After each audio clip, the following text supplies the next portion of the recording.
दोस्तों, क्या आपको मालूम है कि 1991 में इंडिया एक शदीद इकोनॉमिक क्राइसिस या मुआशी बहरान की जद में था, जो कि इंडिया को डिफॉल्ट के इंतहाई करीब ले आया था। इस बहरान की वजह या root cause balance of payments का खसारा या डेफिसिट था। व्यूअर्स, बैलेंस ऑफ पेमेंट सादा अल्फाज में किसी भी मुल्क के अंदर और बाहर जाने वाले फंड्स के रिकॉर्ड्स को कहते हैं। तो इंडिया भी 90 की दिहाई में इंपोर्ट्स के ऊपर ओवर रिलायंस या गैर जरूरी इन्हिसार की वजह से इस क्राइसिस की तरफ चला गया। इसके अलावा सोवियत यूनियन के खात्मे के साथ इंडिया पर मुआशी प्रेशर मजीद बढ़ गया, क्योंकि इंडिया के साथ सोवियत यूनियन इंडियन करेंसी यानी इंडियन रुपए में ट्रेड करता था। तो दोस्तों, 1990 के आखिर में हिंदुस्तान की मुआशी सूरत हाल इतनी संगीन थी कि उसके ज़रे मुबादला के ज़खायर या फॉरेन एक्सचेंज रिजर्व्स बमुश्किल 3 हफ्तों की इंपोर्ट्स को फाइनेंस करने के लिए रह गए थे। और फिर ये क्राइसिस और शिद्दत इख्तियार कर गया जब 1991 में सियासी बहरान के दरमियान उस वक्त की भारतीय हुकूमत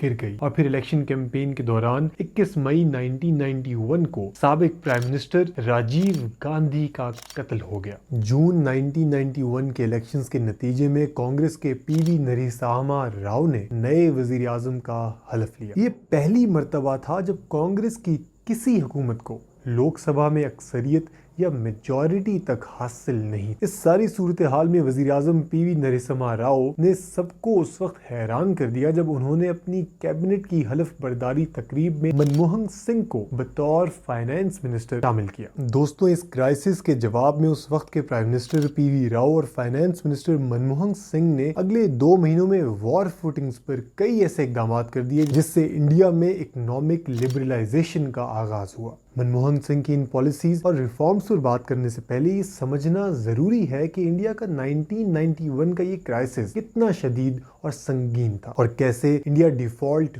होते होते बच गया। फिस्कल साइड पर इंडिया का डेफिसिट या खसारा उसके जीडीपी का 8.4 या 8.4% हो गया था। ये फिर किसी हद तक मैनेजेबल था। तहम सबसे बड़ी परेशानी बैलेंस ऑफ पेमेंट्स की थी। मुल्क के फॉरेन एक्सचेंज रिजर्व या ज़रे मुबादला के ज़खायर सिर्फ 1.3 बिलियन डॉलर से 1.5 बिलियन डॉलर्स के दरमियान पहुंच चुके थे और ये ज़खायर इंडिया के सिर्फ 3 हफ्तों की इंपोर्ट्स को फाइनेंस करने के लिए ही काफी थे, जबकि कुल बैरूनी कर्जा 70 अरब डॉलर था। दरअसल एक ऐसी मईशत जिसके लिए जीडीपी 290 बिलियन डॉलर से कम थी, ये बोझ बड़ा था। इन मसाइल की वजह से इंडिया की इंटरनेशनल क्रेडिट रेटिंग भी इंतहाई मुतासिर हुई। वर्ल्ड बैंक और आईएमएफ नए लोन्स की मंजूरी देने से हिचकिचा रहे थे जब तक नई हुकूमत उन्हें आईएमएफ की डिमांड्स के मुताबिक रिफॉर्म्स पर उनको कायल न कर दे। तो दोस्तों, इस डिफॉल्ट के इतने करीब इंडियन इकोनॉमी में इस बहरान के जवाब में अगले 2 महीनों में पीएम राव और मनमोहन सिंह ने इंडिया में इकोनॉमिक रिफॉर्म्स और लिबरलाइजेशन के एक नए दौर का आगाज किया, जिसने 1947 से 1990 तक लगाई गई पाबंदियों को खत्म करके मुल्क को प्राइवेट एंटरप्राइज और फॉरेन इन्वेस्टमेंट के लिए एक पुरकशिश मुल्क बनने की तरफ ले गया। दोस्तों, इन रिफॉर्म्स में सबसे अहम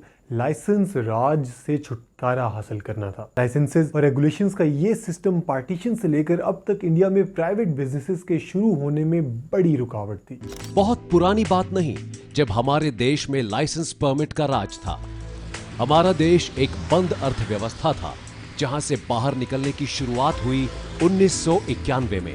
दरअसल इंडिया में इससे पहले एक प्राइवेट बिजनेस या कारोबार करने के लिए कम से कम 80 गवर्नमेंट एजेंसी से मुख्तलिफ किस्म की इजाजतें, मंजूरियां और अप्रूवल्स के लाइसेंसेस लेने पड़ते थे। मनमोहन सिंह ने फॉरेन इन्वेस्टमेंट्स पर रिस्ट्रिक्शंस या पाबंदियां खत्म की, नॉन इंडियन कंपनीज को जदीद टेक्नोलॉजी और इंडस्ट्री भारत में लाने की इजाजत दी और उस वक्त की हुकूमत ने इंपोर्ट्स टैरिफ भी बहुत कम कर दिए। इन रिफॉर्म्स की वजह से इंडिया की मुआशी सूरत हाल में एक बहुत नुमायां बेहतरी आई। मुल्क भर में लाखों नई नौकरियां पैदा हुई और हिंदुस्तान कई शोबों में अगले 5 से 8 सालों में आलमी सतह पर दुनिया से आगे निकल गया। इस तरक्की का अंदाज़ा इस तरह लगाया जा सकता है कि फॉरेन इन्वेस्टमेंट या गैर मुल्की सरमायाकारी 1991 और 92 के साल में 132 मिलियन डॉलर से बढ़कर 1995 और 96 के साल में 5.3 बिलियन डॉलर्स हो गई। और फिर मुआशी सरगर्मियों में इजाफे और रोजगार के मौके पैदा होने की वजह से गुर्बत 1993 और 1994 में 34% से कम होकर 1999 और 2000 के साल में में 26.1% रह गई।